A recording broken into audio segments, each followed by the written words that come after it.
Ragnar Oratmangoen dan Tom Haye diupayakan main di laga Timnas Indonesia versus Vietnam di kualifikasi Piala Dunia 2026. Pengamat sepak bola tanah air Roni Pangemanan mengatakan Ragnar Oratmangoen dan Tom Haye diupayakan memperkuat Timnas Indonesia saat bersua Vietnam di kualifikasi Piala Dunia Zona Asia pada Maret mendatang. Kabar itu disampaikan Bung Ropan setelah berkomunikasi dengan Ketua Umum PSSI, Erick Thohir. Sekadar diketahui, saat ini ada 4 pemain keturunan yang tengah menjalani proses naturalisasi sebagai warga negara Indonesia. Mereka ialah Nathan Chu Aon, Ragnar Oratmangoen, Tom Haye, dan Maarten Paes. Nathan Chu sejatinya sudah bisa mendapatkan paspor Indonesia pada medio Desember tahun lalu. Namun pemain Swansea City ini belum bisa datang ke Indonesia karena kesibukannya bersama sang klub. Sementara itu, proses naturalisasi Ragnar Oratmangoen, Tom Haye, dan Maarten Paes masih terus dikejar. Menurut Erick Thohir dalam informasi yang disampaikan Bung Ropan, Ragnar Oratmangoen dan Tom Haye diharapkan sudah dapat tampil melawan Vietnam.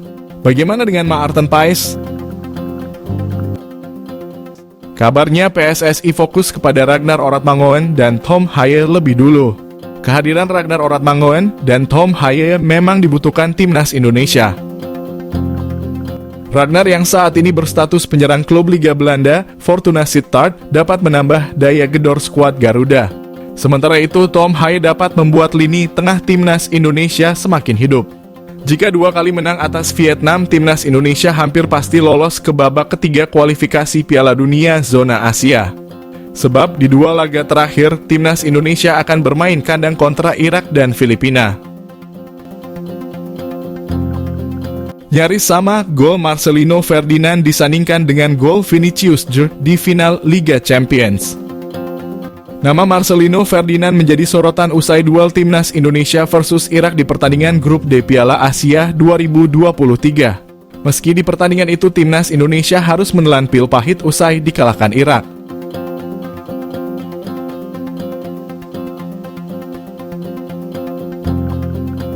Sementara 1 gol Timnas Indonesia dicetak Marcelino Ferdinand berkat assist Jakob Sayuri.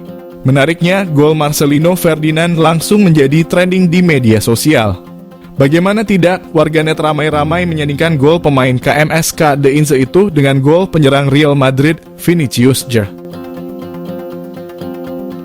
Gol yang dicetak pada menit ke-36 itu bermula dari penetrasi Jakob Sayuri dari sisi kiri pertahanan Irak. Setelah berhasil melewati 2 pemain, Jakob Sayuri melepas umpan silang ke arah Marcelino yang berdiri bebas. Proses terjadinya gol ini hampir mirip dengan proses gol Vinicius Jr. saat Real Madrid bersua Liverpool di final Liga Champions 2022. Pada menit ke-58, Fede Valverde memberikan umpan silang dari sisi kiri pertahanan Liverpool. Vinicius yang datang dari sisi kanan menuntaskannya dengan 1 tendangan keras yang tidak mampu diantisipasi kiper Liverpool. Gol Vinicius saat itu menjadi satu-satunya gol di pertandingan itu sekaligus menjadi Real Madrid sebagai juara. Menariknya, bagi Vinicius gol tersebut adalah gol terfavoritnya sepanjang memperkuat Los Blancos. Lantas, apakah Marcelino Ferdinand akan mengenang gol ke gawang Irak sebagai gol terbaiknya selama memperkuat Timnas Indonesia? Terlepas dari itu, Marcelino masih punya tugas membawa Timnas Indonesia melangkah jauh di Piala Asia edisi kali ini.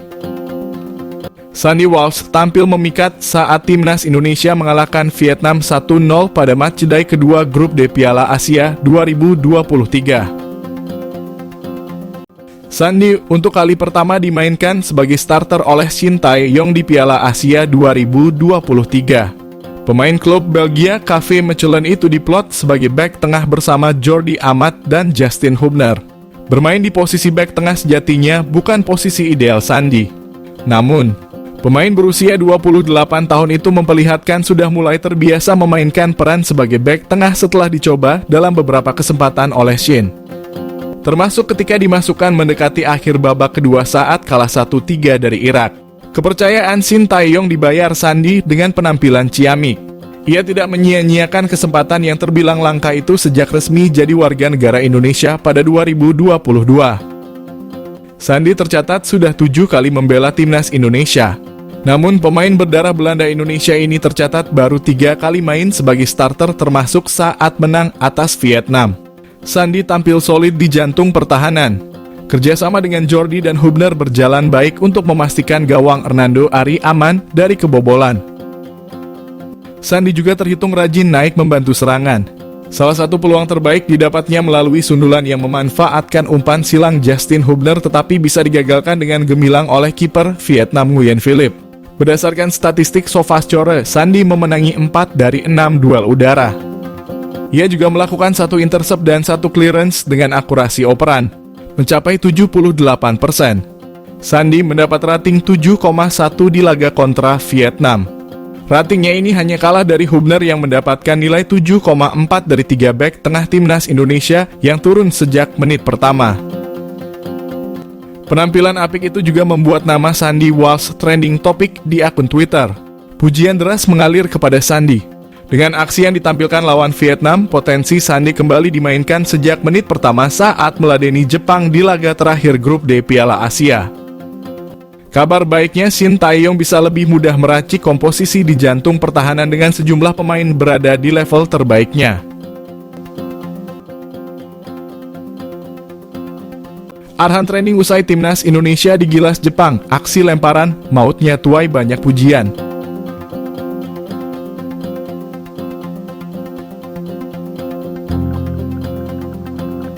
Pratama Arhan trending usai timnas Indonesia digilas Jepang pada laga pamungkas grup D Piala Asia. Nama Arhan trending di media sosial lantaran aksinya mengirim assist kepada gol Sandi Walsh menuai pujian.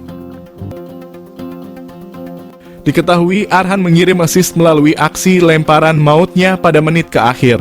Lemparan maut pertama Arhan berhasil diselesaikan Sandi Walsh yang berada di tiang jauh menjadi gol. Karena lemparan mautnya Pratama Arhan selalu memberi ancaman kepada musuh. Sejauh ini sosok Pratama Arhan memang tak tergantikan saat mengawal sisi kiri pertahanan Garuda. Tercatat pemain anyar Suwon Football Club itu selalu tampil penuh dari 3 laga timnas Indonesia di fase grup D Piala Asia. Dipercaya bermain penuh, Arhan pun seolah membayar kepercayaan Shin Tae-yong. Mantan pemain PSIS Semarang itu selalu menampilkan penampilan yang penuh dengan fighting spirit dan determinasi yang tinggi. Sejatinya posisi Arhan sempat terancam lantaran performa apik dari Saine Patinama. Namun dengan kondisi Saine yang kurang fit membuat Arhan akhirnya menjadi pilihan Shin Tae-yong di sisi kiri timnas Indonesia.